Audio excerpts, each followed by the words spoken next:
ಬಡವರಿಗೆ ಅನ್ನ ಅಕ್ಷರ ಎರಡನ್ನೂ ನೀಡಿ ಬದುಕು ಕಟ್ಟಿಕೊಟ್ಟ ಮಹಾನ್ ನಡೆದಾಡುವ ದೇವರಾದ ಸಿದ್ಧಗಂಗಾ ಶ್ರೀಗಳಾದ ಡಾಕ್ಟರ್ ಶಿವಕುಮಾರ ಸ್ವಾಮೀಜಿ ಅವರ 118ನೇ ಜಯಂತ್ಯೋತ್ಸವ ಹಾಗೂ ಗುರುವಂದನಾ ಕಾರ್ಯಕ್ರಮವನ್ನು ರೇಷ್ಮೆ ನಗರಿ ಶಿಡ್ಲಘಟ್ಟ ನಗರದ ಅರಳೇಪೇಟೆ ಬಸವೇಶ್ವರ ಸ್ವಾಮಿ ದೇವಾಲಯದಲ್ಲಿ ಈ ವರ್ಷ ಶ್ರೀ ಬಸವೇಶ್ವರ ಸೇವಾ ಮತ್ತು ಅಭಿವೃದ್ಧಿ ಟ್ರಸ್ಟ್ ವತಿಯಿಂದ ಬಹಳ ವಿಜೃಂಭಣೆಯಿಂದ ಆಚರಿಸಲಾಯಿತು.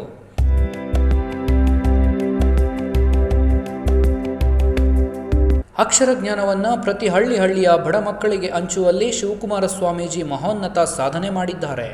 ಸುಮಾರು ದಶಕಗಳ ಕಾಲ ತ್ರಿವಿಧ ದಾಸೋಹ ನಡೆಸಿದ ಮಹಾನ್ ಚೇತನವನ್ನು ಸದಾ ನೆನಪಿಸಿಕೊಳ್ಳಬೇಕಿದೆ. ಇವರ ಈ ಸೇವೆಯಿಂದ ತೀರಾ ಬಡ ಮಕ್ಕಳಿಗೆ ಅಕ್ಷರದ ದಾಸೋಹದ ಜೊತೆ ಅನ್ನ ದಾಸೋಹವೂ ಸಿಕ್ಕಿ ಉತ್ತಮ ಸಮಾಜ ನಿರ್ಮಾಣಕ್ಕೆ ನೆರವಾಯಿತು ಎಂದು ಟ್ರಸ್ಟಿನ ಪ್ರಧಾನ ಕಾರ್ಯದರ್ಶಿ ಎಸ್.ಜಿ. ಚಂದ್ರಶೇಖರ್ ಬಾಬು ತಿಳಿಸಿದರು. ತ್ರಿವಿಧ ದಾಸೋಹಿ ನಡೆದಾಡುವ ದೇವರು ಶತಾಯುಷಿ ಪದ್ಮಭೂಷಣ ಅಂತಕ್ಕಂಥ ಮಹೋನ್ನತ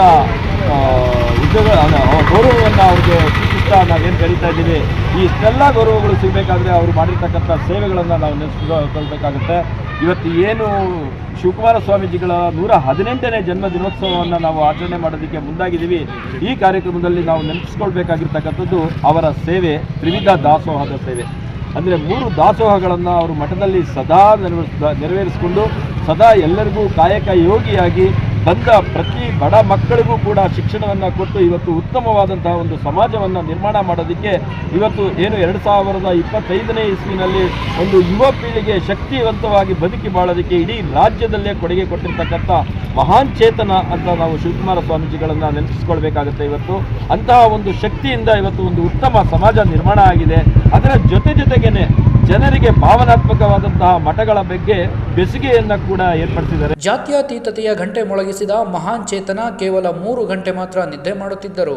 ಸದಾ ಸಮಯಕ್ಕೆ ಮಹತ್ತರ ಬೆಲೆ ಕೊಟ್ಟಿದ್ದ ಗುರುಗಳು ಎಷ್ಟೇ ಸಾವಿರ ಲಕ್ಷ ಮಂದಿ ಮಠಕ್ಕೆ ಬಂದರೂ ಮೊದಲು ಪ್ರಸಾದ ತೆಗೆದುಕೊಳ್ಳಿ ಎಂದು ಎಲ್ಲರಿಗೂ ಒಂದೇ ಪಂಕ್ತಿಯ ಪ್ರಸಾದ ವಿತರಣೆ ಮಾಡಿದ ಮಠ ಸಿದ್ಧಗಂಗಾ ಮಠ ಎಂದು ರೂಪಸಿ ರಮೇಶ್ ತಿಳಿಸಿದರು.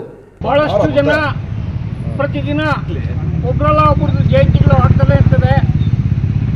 ಆದರೆ ಯಾಕೆ ಜಯಂತಿ ಮಾಡ್ತಾ ಇದ್ದಾರೆ ಶಿವಕುಮಾರ ಸ್ವಾಮಿಗಳಿದು ಅಂತಂದರೆ, ಬಂಧುಗಳೇ, ಭಾರತ ದೇಶದ ಸ್ವಾತಂತ್ರ್ಯ ಬಂದಾಗ ನಾವು ಜಾತ್ಯತೀತ ರಾಷ್ಟ್ರ ಅಂತ ಒಪ್ಕೊಂಡ್ವಿ. ಆದರೆ ಪ್ರತಿ ಮನೆಯಲ್ಲೂ, ಪ್ರತಿ ದೇವಸ್ಥಾನದಲ್ಲೂ, ಪ್ರತಿ ಗರ್ಭಗುಡಿಯಲ್ಲೂ ಜಾತಿ ತಾಂಡವಾಡ್ತಾ ಇದೆ. ಆದರೆ ಶಿವಕುಮಾರ ಸ್ವಾಮಿಗಳು ಮಾಡಿರುವಂತಹ ಸಿದ್ಧಗಂಗಾ ಕ್ಷೇತ್ರದಲ್ಲಿ ಕ್ರಿಶ್ಚಿಯನ್ರು, ಮುಸಲ್ಮಾನರು, ಜೈನರು, ಸಿಖ್ಖರು ಕೂಡ ಇದ್ದಾರೆ. ಇದು ನಿಜವಾದ ಜಾತ್ಯತೀತತೆ. ಭಾರತದ ಸಂವಿಧಾನಕ್ಕೆ ಶಿವಕುಮಾರ ಸ್ವಾಮಿ ಕೊಟ್ಟಂತಹ ಗೌರವ. ಬಂಧುಗಳೇ, ಬಹಳಷ್ಟು ಜನಕ್ಕೆ ಗೊತ್ತಿಲ್ಲ, ಶಿವಕುಮಾರ ಸ್ವಾಮಿಗಳು 111 ವರ್ಷ ಬದುಕಿದ್ರು. ಅವರು ಮಲಗ್ತಾ ಇದ್ದಿದ್ದು ಕೇವಲ 3 ಗಂಟೆ. ಬೆಳಗ್ಗೆ 4 ಗಂಟೆಗೆ ಶಿವಪೂಜೆ ಪ್ರಾರಂಭ ಮಾಡಿ 7 ಗಂಟೆವರೆಗೂ ಮಾಡ್ತಾ ಇದ್ರು.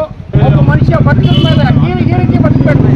ತ್ರಿವಿಧ ದಾಸೋಹಿ ಬಡ ಜನರ ದೇವರು ಶಿವಕುಮಾರ ಸ್ವಾಮೀಜಿಯವರ ಬದುಕಿನ ಕಾಲದಲ್ಲಿ ನಾವಿದ್ದೇವೆ ಅನ್ನೋದು ನಮ್ಮ ಅದೃಷ್ಟ. ಅವರ ಜೀವನದ ಹಾದಿಯಲ್ಲಿ ತಿಳಿಸಿದ ಒಂದೆರಡು ವಿಚಾರವನ್ನು ನಮ್ಮ ಜೀವನದಲ್ಲಿ ಅಳವಡಿಸಿಕೊಂಡ್ರೆ ಅದೇ ನಮ್ಮ ಸಾರ್ಥಕತೆ ಎಂದು ಟ್ರಸ್ಟಿನ ಅಧ್ಯಕ್ಷ ನಂದೀಶ್ ತಿಳಿಸಿದರು. ಬಸವೇಶ್ವರ ಸೇವಾ ಮತ್ತು ಅಭಿವೃದ್ಧಿ ಟ್ರಸ್ಟ್ ಕಡೆಯಿಂದ ತ್ರಿವಿಧ ದಾಸೋಹಿ ಪದ್ಮಭೂಷಣ ಕರ್ನಾಟಕ ರತ್ನ ಡಾಕ್ಟರ್ ಶ್ರೀ ಶಿವಕುಮಾರ ಸ್ವಾಮೀಜಿಗಳ 118ನೇ ಜಯಂತಿಯನ್ನು ನಾವೆಲ್ಲರೂ ಕೂಡ ನಮ್ಮ ಬಸವೇಶ್ವರ ದೇವಾಲಯದ ಆವರಣದಲ್ಲಿ ನಾವಿವತ್ತು ಒಂದು ಜಯಂತಿಯನ್ನು ಆಚರಣೆ ಮಾಡ್ತಾ ಇದ್ದೀವಿ. ಕಾರಣ ಇಷ್ಟೇ, ಅವರು ನಡೆದಾಡೋ ದೇವರು. ಬಹುಶಃ ಅವ್ರ ಕಾಲಘಟ್ಟದಲ್ಲಿ ನಾವೆಲ್ಲ ಇದ್ವಿ, ಅವ್ರನ್ನ ನೋಡಿದ್ವಿ, ಕಣ್ತುಂಬ ಅಂದ್ಕೊಳ್ಳೋದೇ ನಮ್ಮೆಲ್ಲರ ಭಾಗ್ಯ. ಅಂಥ ನಡೆದಾಡೋ ದೇವರನ್ನ 2012ರಲ್ಲಿ ನಾವು ನಮ್ಮ ಅಖಿಲ ಭಾರತ ವೀರಶೈವ ಮಹಾಸಭಾ, ನಾನು ಅಡಾಕ್ ಸಮಿತಿ ಜಿಲ್ಲಾಧ್ಯಕ್ಷ ಆಗಿದ್ದಾಗ ನಾವು ಶಿಡ್ಲಘಟ್ಟಕ್ಕೆ ಕರೆಸಿ ಗುರುವಂದನವನ್ನು ಮಾಡಿದ್ವಿ. ಅದ್ಭುತವಾದ ಒಂದು ಕಾರ್ಯಕ್ರಮ. ಇಡೀ ಜಿಲ್ಲೆಯಿಂದ ಪ್ರೋತ್ಸಾಹ ಸಹಕಾರ ಸಿಕ್ಕಿ ನಾವೆಲ್ಲರೂ ಕೂಡ ಅವರ ನಮ್ಮ ಕಾಲನ್ನು ನಮ್ಮ ದೇವಾಲಯದೊಳಗೆ ಬಂದು ನಾವು ಗುರುವಂದನವನ್ನು ಸ್ವೀಕರಿಸಿ ಅವರ ಆಶೀರ್ವಾದಿಸಿ ಇಡೀ ಶಿಡ್ಲಘಟ್ಟ ತಾಲೂಕಿನ ಜನತೆಯನ್ನು ಆಶೀರ್ವದಿಸಿ ಹೋಗಿದ್ರು. ಅದು ಕೂಡ ಈ ಸಂದರ್ಭದಲ್ಲಿ ನಾನು ನೆನೆಸ್ಕೊಳ್ತಾ ಎಲ್ಲರೂ ಕೂಡ ಅವರ ಆಶೀರ್ವಾದವನ್ನು ಪಡೀಲಿ. ಅವರು ಮಾಡಿರ್ತಕ್ಕಂಥ ಸೇವೆಯನ್ನು ಎಲ್ಲರೂ ಸ್ಮರಣೆ ಮಾಡಲಿ. ಅವರು ಮಾಡಿರ್ತಕ್ಕಂಥ ಮಕ್ಕಳು ಕೊಟ್ಟಿರ್ತಕ್ಕಂಥ ವಿದ್ಯಾಭ್ಯಾಸ ತ್ರಿವಿಧ ದಾಸೋಹದ ಮುಖಾಂತರ ಜಾತ್ಯತೀತವಾಗಿ ತೆಗೆದುಕೊಂಡಂಥ ಅವರ ಸೇವೆ ಎಲ್ಲರೂ ಕೂಡ ಮೆಚ್ಚುವಂಥದ್ದು. ಇನ್ನು ಜಯಂತ್ಯೋತ್ಸವ ಆಚರಣೆಗೂ ಮುನ್ನ ಬಸವೇಶ್ವರ ದೇಗುಲದಲ್ಲಿ ವಿಶೇಷ ಪೂಜೆ ನೆರವೇರಿಸಿ ದೇವಾಲಯದ ಮುಂಭಾಗದಲ್ಲಿ ಶ್ರೀ ಶಿವಕುಮಾರ ಸ್ವಾಮೀಜಿಗಳ ಭಾವಚಿತ್ರಕ್ಕೆ ಪೂಜೆ ಸಲ್ಲಿಸಿ ಪ್ರಸಾದ ವಿತರಣೆ ಮಾಡಲಾಯಿತು.